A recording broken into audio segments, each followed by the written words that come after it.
EPF, EPS పెన్షనర్లకు కనీస pension పెంచమంటూ demand.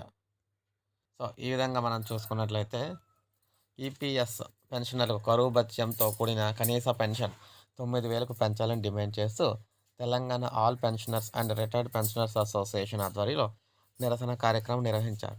All India United action committee of EPF pensioners పిలుపు మేరకు హైదరాబాద్ బర్కత్పూర్లో ప్రాంతీయ భవిష్య నిధి కమిషనరేట్ యందు ఈపీఎఫ్ పెన్షనర్లు ఆకలి కేకలు ధర్నా అయితే నిర్వహించారు.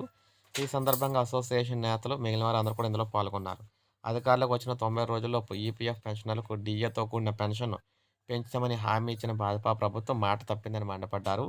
సెప్టెంబర్ 2014కు ముందు ఉద్యోగ విరమణ చేసిన వారికి కూడా ఆర్సీ గుప్తా కేసు తీర్పు ప్రకారం హయ్యర్ పెన్షన్ చెల్లించాలని డిమాండ్ అయితే చేశారు.